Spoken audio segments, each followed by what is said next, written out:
Carlos Alvarado Chávez está con nosotros. Carlos, adelante, por favor. Las políticas generales de gobierno del presidente Humala me hicieron saber sus puntos de vista, sobre todo en temas de regionalización y descentralización.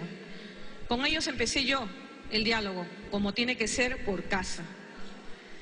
Y luego, estos días donde ustedes me han acompañado en este peregrinaje, en el que hemos venido en conjunto o sola a conversar con las bancadas del Congreso. Hoy lo hemos hecho con Fuerza Popular. Y Fuerza Popular nos había planteado puntos de la agenda nacional que ellos necesitaban conversarlo con nosotros, hacernos saber sus preocupaciones, las mismas que serán reproducidas el día de mañana durante el debate que para el efecto se genere luego que concluya la lectura del discurso del voto de confianza acá en este recinto. Los temas ustedes ya los conocen. La bancada de Fuerza Popular nos ha hecho saber su preocupación sobre la obligatoriedad del aporte de los independientes menores de 41 años a una ONP o una AFP. También la preocupación de la huelga médica por parte del sector del MINSA. ¿Cuándo ha sido la última vez que hemos sostenido diálogo con ellos? Y para dichos efectos, y además que ustedes conocen como cronistas parlamentarios, los detalles también los dará la señora ministra de Estado en ese sector, Midori de Javish, que se presentará ante la Comisión de Salud, presidida por la oposición, por el doctor José Luis Elías en horas de la tarde. Sin embargo, por un tema de respeto también hemos concurrido con la señora viceministra de Salud, la doctora Paulina Justi. Ella le ha hecho saber que el diálogo siempre ha sido permanente con la Federación Médica. La última vez que se ha conversado con ellos ha sido el día de ayer.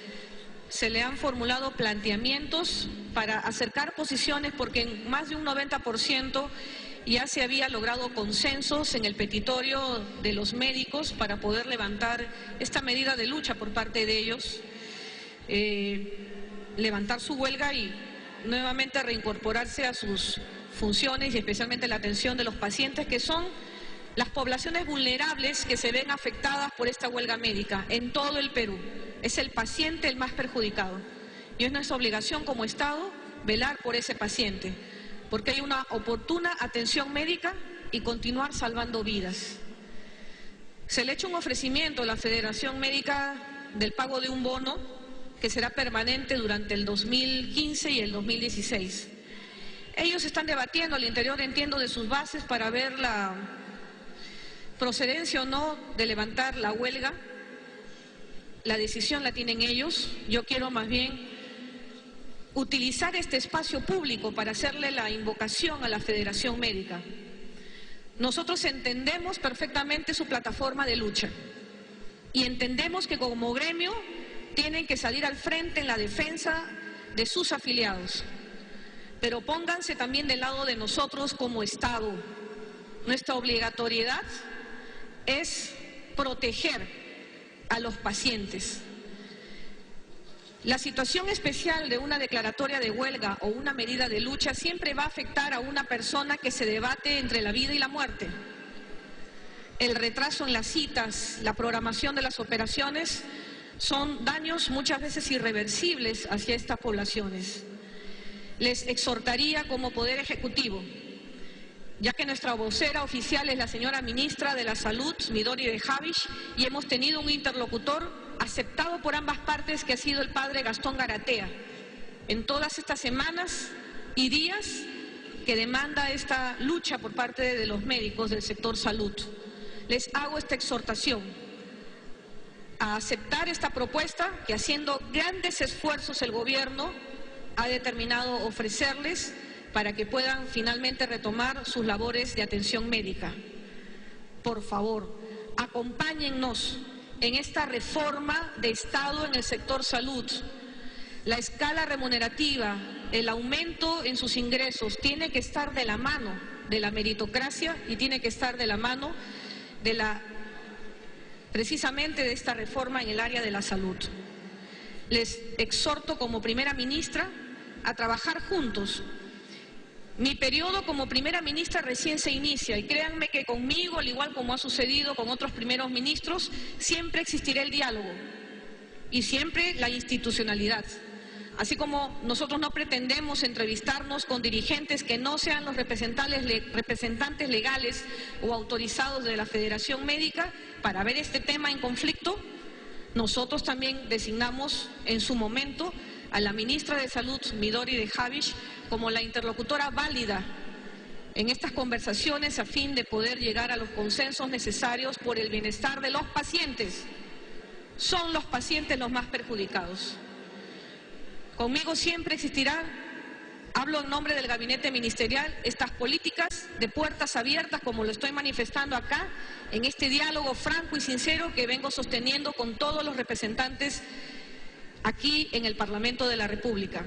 Les pido, meritúen este ofrecimiento de parte del Ejecutivo y por favor, trabajemos juntos en adelante, continuemos dialogando juntos. La reforma de Estado los incluye a ustedes. Ustedes son actores principales de esta reforma en el área de la salud y yo necesito trabajar con ustedes. Les pido este voto de confianza de levantar la huelga médica por el bienestar de todos los peruanos. Otro tema también que ha sido tocado ha sido la lucha anticorrupción por parte de Fuerza Popular. Nosotros le hemos hecho saber algunos planteamientos que haremos público el día de mañana en esta lucha, cuya bandera siempre la ha enarbolado el gobierno del presidente Ollanta Humala. Se nos ha hablado también de la preocupación del sinceramiento de las cifras expuestas en el discurso de orden del señor presidente de la República en materia de lucha contra la inseguridad ciudadana. Y se le ha explicado a la bancada de Fuerza Popular que efectivamente mañana nosotros explicaremos el alcance de esas cifras, de la participación, en este caso del Ministerio del Interior, en la lucha frontal contra la criminalidad y las medidas que adoptaremos también de manera conjunta, porque esto es una visión intersectorial, la lucha contra la criminalidad que afrontaremos en estos 2 años de gobierno que tenemos en coordinación con las demás autoridades competentes del gobierno central y los gobiernos subnacionales. Han habido otros planteamientos como los mecanismos de fiscalización que deben operar, las medidas idóneas que deben darse para los procesos de selección, es decir, de compras en el Estado, de contratación con el Estado. Y creo que para el efecto la nueva ley de contrataciones y adquisiciones del Estado, que fue parte de este paquete reactivador de la economía que presentamos al Congreso de la República y que fuera aprobado ya hace algunas semanas y cuyo reglamento estamos elaborando como Ejecutivo, nos darán las herramientas necesarias para hacer no solamente que haya un efectivo gasto público, un gasto público de calidad, que es lo que queremos los peruanos, invertir el dinero, pero en obras, compras que sirvan para mejorar la vida de todos los ciudadanos peruanos y los mecanismos de fiscalización. Y otros temas de coyuntura nacional que seguramente ya el vocero de la bancada lo señalará en algunos minutos. Por lo demás, como siempre, quedo a la espera de sus preguntas. Es la intervención entonces de la presidenta del Consejo de Ministros, Ana Jara Velázquez, luego de haber concurrido a la cita con la bancada de Fuerza Popular. Ha concluido esta reunión y se le está preguntando sobre la situación del ministro de Energía y Minas, Eleodoro Mayorga.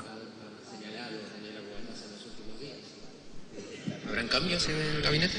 Sí, también el alcance de la conversación con la bancada de Fuerza Popular fue este tema de supuestos manejos de personas individuales o colectivas con poder político o económico que puedan influenciar en los actos de gobierno de este gobierno. Y le hemos señalado claramente a la bancada de Fuerza Popular que nosotros somos una gestión transparente, que si tuviésemos algo que ocultar no hubiésemos acudido al ente especial en la materia, que es la División de Investigación de Delitos Informáticos, para que investigue quién perpetró este delito de la vulneración de las comunicaciones del ex premier Cornejo, independientemente a lo que pudiera trascender de los correos electrónicos, porque no tenemos nada que ocultar y no tenemos nada de qué avergonzarnos como gobierno. Nuestra gestión es transparente y pública y estamos sujetas al escrutinio de la fiscalización de los entes correspondientes, uno de ellos y por excelencia el Congreso de la República. En las relaciones de gobierno nosotros tenemos que interactuar con todas las fuerzas vivas e interactuar también con los sectores productivos, pero eso no significa que esa interacción implique influencia alguna en los actos de gobierno o las herramientas legales que expide el Ejecutivo para favorecer a determinados grupos económicos. El reglamento de Marras, del cual se hace mención en los trascendidos por la prensa, que tendrían algunos correos electrónicos del ex premier Cornejo, no ha sido expedido hasta la fecha. Esa es la mejor prueba de que nosotros no hemos accedido a favorecer a ningún privado frente a los intereses nacionales.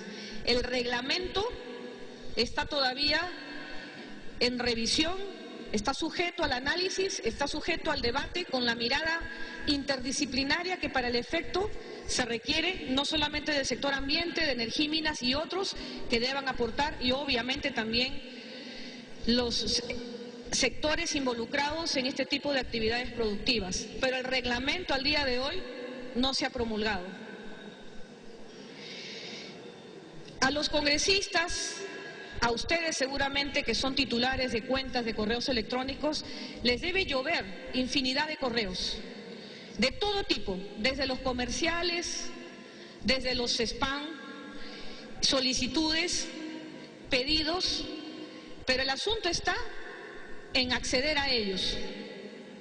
Y por eso es que nosotros nos sometemos a todas las investigaciones que deban hacerse, para que se ratifique lo que hemos señalado desde un primer momento. En este gobierno no operan lobbies ilegales que pretendan favorecer a grupos particulares o grupos económicos de poder político o poder económico. El ministro Piero Gessi, que es el ministro de la Producción, en una conferencia de prensa que yo presidí al término de la anterior sesión del Consejo de Ministros en Palacio de Gobierno, explicó las razones por las que IMARPE, que está adscrita al Ministerio de la Producción, tocando otro de los temas también materia de conversación de hoy día con la bancada de Fuerza Popular, accedió a la ampliación del periodo de pesca, citado por la prensa, me refiero a la fuente informativa de la prensa, citado aparentemente en uno de los correos del ex premier Cornejo. Y se dijo oportunamente los fundamentos por los cuales se accedía a esta ampliación. Fundamentos que constan en IMARPE, que señalan que han sido publicados en su portal y que el ministro de la Producción lo explicó. Pero todo esto seguramente será parte del debate el día de mañana, y seguramente mañana también los ministros de Estado que me acompañarán para el voto de confianza sabrán dar mayores alcances de estos temas y ratificarnos en ese sentido, que no operan ni individual ni colectivamente poderes económicos o políticos que influyan sobre temas particulares frente a los intereses nacionales en este gobierno. De ese tema yo me ratifico como primera ministra. Bien, es la intervención entonces de la presidenta del Consejo de Ministros, Ana Jara, aquí respondiendo a las interrogantes que se le plantea luego de su reunión con los representantes de la bancada de Fuerza Popular. Agradezco públicamente este gesto de nobleza de quienes han ejercido esta alta distinción de ser primeros ministros, el caso de la doctora Beatriz Merino, que saludo públicamente porque el día de hoy se ha hecho público también un ranking de 100 personalidades que han hecho historia, y una peruana forma parte de este ranking, que es la doctora Beatriz Merino, por haber sido ella la primer ministra en un gobierno de una república como es la de Perú. El caso del doctor Luis Solari de la Puente, el caso del economista Pedro Pablo Kuczynski y por supuesto nuestro canciller, nuestro primer ministro también, Javier Pérez de Cuéllar, que con tanto desprendimiento han formulado una carta pública de cara a la ciudadanía, pero especialmente a la clase política, solicitando el respeto a la investidura del voto de confianza. Y eso dice bien porque constitucionalmente nosotros tenemos que reforzar la institucionalidad. Yo lo decía en más de un escenario, el voto de confianza el día de mañana no será por un rostro ni un apellido, sino será por el Estado, por los intereses nacionales. Lo que demanda la Constitución es que el nuevo gabinete ministerial, al haberse producido un cambio de premier, exponga ante el Congreso de la República, y esta es una nueva figura que se introdujo en la actual Constitución Política del 93, las políticas generales de gobierno. Y yo he ido recogiendo el sentir de todas las bancadas de lo que ellos quieren escuchar mañana, y creo que lo resumo fácilmente en un cómo y cuándo. Y es lo que mañana voy a hacer ante el Congreso de la República. Si estamos cumpliendo lo que ordena nuestra Carta Magna de presentarnos ante el Congreso en tiempo oportuno para explicar en este extremo las políticas del gobierno, que sigue siendo el mismo, un gobierno democrático que asumió funciones en el 2011 y que se irá, como lo demanda la Constitución, en julio del 2016, lo que correspondería sería el otorgamiento o no de la confianza. Y saludo que se hagan reflexiones en esta carta pública a la clase política, en la que se diga que el voto de investidura no debe ser utilizado como un instrumento de presión.